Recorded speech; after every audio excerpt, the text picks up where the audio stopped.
باقی چیزیں بھی ٹھیک کرنی پڑیں گی.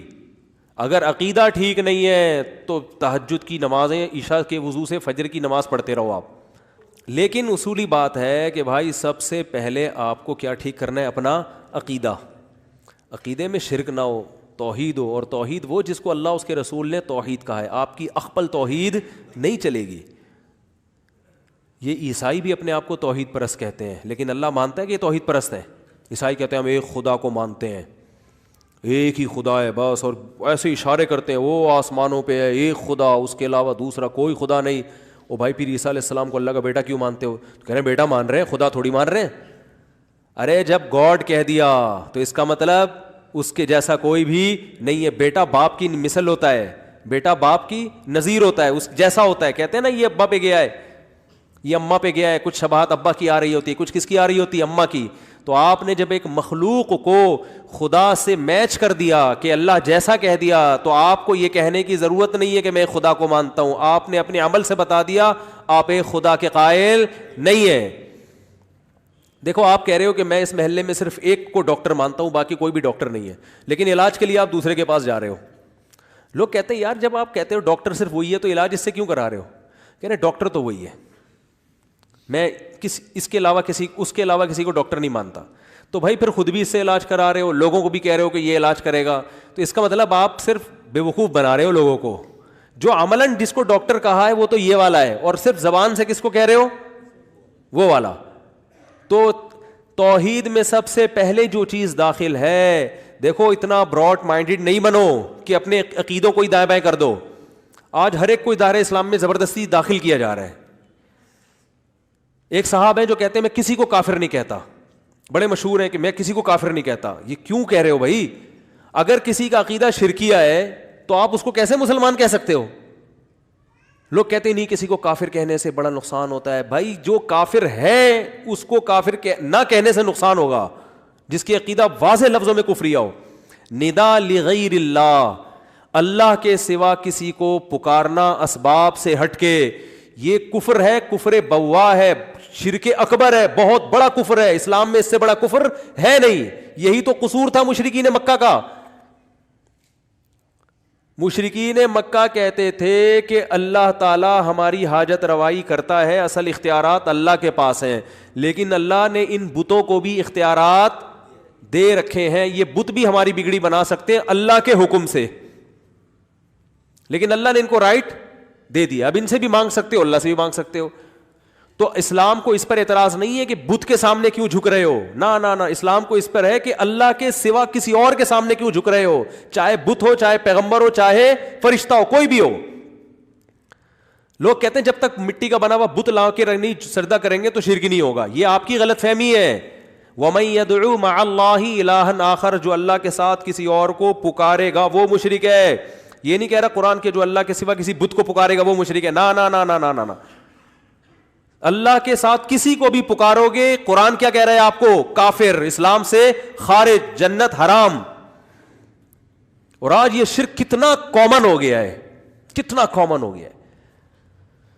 ڈرتے نہیں ہیں اللہ کے عذاب سے. اپنے پیروں مرشدوں کی باتوں میں لفاظی دائیں بائیں گھمائیں. بس ایک صاحب تقریر کر رہے تھے, تقریر کے دوران کہنے لگے, کسی نے پوچھا کہ نبی صلی اللہ علیہ وسلم نور ہے یا بشر ہے؟ تو انہوں نے کہا دیکھو نبی صلی اللہ علیہ وسلم سے صحابہ نے پوچھا کہ یا رسول اللہ آپ روزے رکھتے ہیں 24 گھنٹے, کیا رکھتے ہیں روزے؟ بولو. نبی صلی اللہ علیہ وسلم بعض دفعہ 24 گھنٹے کا روزہ بھی رکھتے تھے, لیکن آپ نے صحابہ کو منع کیا. صحابہ نے پوچھا یا رسول اللہ کیوں, آپ ہمیں کیوں منع کر رہے ہیں؟ آپ نے فرمایا ایکم مثلی, تم میں سے کون میری طرح ہے, میری طرح تھوڑی ہو تم. تو حدیث کا مفہوم بالکل واضح ہے کہ جو اللہ نے مجھے قوت دی ہے, طاقت دی ہے روحانی, وہ تمہارے اندر نہیں ہے. تو امت پہ شفقت کی کہ بھائی تم یہ افورڈ نہیں کر سکتے, اللہ نے مجھے زیادہ قوت دی ہے, برداشت زیادہ دی ہے. اور ایک حدیث میں آتا ہے اللہ مجھے کھلاتا ہے, اللہ مجھے پلاتا ہے. نہیں, روزے میں بھی اللہ مجھے کھلاتا پلاتا رہتا ہے. کیا مطلب؟ روحانی طور پہ کھلا لیتا ہے, پلا لیتا ہے, برداشت ہو جاتا ہے. تم سے نہیں ہو سکتا, تم نہیں رکھو. تو محترم سے کسی نے پوچھا کہ نبی صلی اللہ علیہ وسلم کے بارے میں قرآن میں آتا ہے انما انا بشر مثلکم, کہ اے نبی ان سے کہہ دیجئے کہ میں تمہاری طرح کا انسان ہوں. یہ تو قرآن میں صاف طور پر جب آ گیا تو پھر اللہ کے نبی کو بشر کی فہرست سے نکال دینا کہ آپ بشر نہیں تھے, یہ تو قرآن کا انکار ہو گیا نا. قرآن تو کہہ رہا ہے میں بشر بھی ہوں اور تمہاری طرح کا بشر ہوں. تم بھی کھاتے پیتے ہو, میں بھی کھاتا پیتا. تم بھی نکاح کرتے ہو, میں بھی نکاح کرتا ہوں. تمہارے بھی اولاد ہوتی ہے, میرے بھی اولاد ہوتی ہے. تم بھی بیمار ہوتے ہو, میں بھی بیمار ہوتا ہوں. تم بھی دوا کرتے ہو, میں بھی دوا کرتا ہوں. تو تمہاری طرح کا, ان چیزوں میں تمہارے جیسا انسان ہوں میں. تو محترم سے کسی نے پوچھا کہ یہ تو قرآن صاف لفظوں میں کہہ رہا ہے. تو محترم نے جواب کیا دیا؟ اب دیکھو یہ خطیب لوگ جو لوگوں کو عقیدے خراب کرتے ہیں نا, لفاظی کرتے ہیں, باتوں کو گھماتے ہیں, وہ محترم نے بات کیسے گھمائی. محترم نے ارشاد فرمایا, بڑا مجمع تھا, بہت بڑا مجمع جس میں یہ تقریر فرما رہے تھے. بات یہ گھمائی کہ نبی صلی اللہ علیہ وسلم سے صحابہ نے پوچھا کہ آپ 24 گھنٹے کا روزہ رکھتے ہیں تو ہمیں بھی اجازت دیں. تو آپ نے فرمایا ایکم مثلی, تم میں سے کون میرے جیسے, تم یہ میرے جیسے نہیں ہو. اور ابو جہل کو جو آپ نے خطاب کیا اس میں کیا فرمایا؟ انما انا بشر مثلکم. غیر مشرکین کو جو آپ نے خطاب کیا اس میں فرمایا میں تمہاری طرح کا انسان ہوں. اب آگے محترم نتیجہ نکالتے ہیں کہ صحابہ کو یہ کہا کہ میں تمہاری طرح کا نہیں ہوں, لہذا صحابہ کی اولادیں اب تک یہ سمجھ رہی ہیں نبی ہماری طرح کے بشر نہیں ہیں, اور ابو جہل کی اولادیں یہ سمجھ رہی ہیں کہ نبی ہماری طرح کے بشر ہیں. یعنی ہم لوگوں کو کیا کہتی ہے معاذ اللہ؟ ابو جہل کی اولادیں, کیونکہ ہم یہ کہتے ہیں کہ نبی صلی اللہ علیہ وسلم بشر ہے نا, ہم تو یہی کہتے ہیں. درجہ آپ کا بہت بلند ہے, لیکن اپنی حقیقت اور ماہیت کے لحاظ سے تو بشر ہے نا. اب حضرت عبداللہ کے بیٹے ہیں, حضرت آمنہ کے بیٹے ہیں. آدم علیہ السلام کو اللہ نے مٹی سے پیدا کیا, اور انہی کی اولاد میں اللہ نے ہمارے نبی صلی اللہ علیہ وسلم کو پیدا کیا. خلقہ من تراب, قرآن کریم نے آدم کو کس سے بنایا؟ مٹی سے. تو اب دیکھو مجمع ایک دم چیخیں مار رہا, کیا علمی نقطہ بیان کیا, کیا خاندانی نقطہ, کہ ابو جہل سے چونکہ یہ کہا ہے کہ میں تمہاری طرح کا انسان ہوں, لہذا ابو جہل کی اولادیں کیا سمجھ رہی ہیں؟ یعنی ہم لوگ کو کہہ رہے تھے ابو جہل کی معاذ اللہ اولادیں, یہ یہی سمجھ رہے ہیں کہ وہ ہماری طرح کے انسان ہے.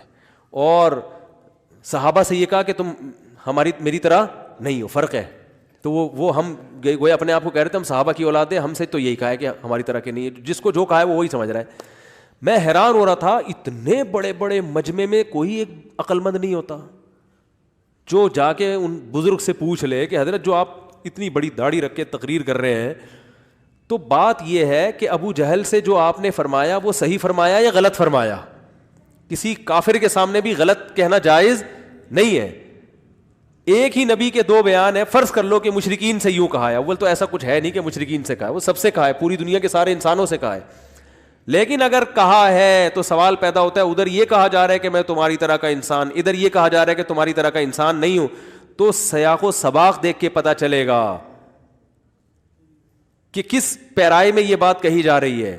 ادھر کہی جا رہی ہے کہ میں تمہاری طرح کا انسان ہوں, کیا مطلب؟ تم مجھ سے عجیب و غریب معجزوں کا مطالبہ نہیں کرو, میں خدا تھوڑی ہوں, میں انسان ہوں, انسان یہ سارے کام نہیں کر سکتا. انما انا بشر مثلکم یوحی الی, مجھ میں تم میں فرق صرف وہی کا ہے, اللہ نے تمہاری ہدایت کے لیے مجھے منتخب کیا ہے, وہی ڈائریکٹ میرے اوپر آئے گی, میرے ذریعے سے تمہیں ہدایت ملے گی, تمہارے پاس براہ راست وہی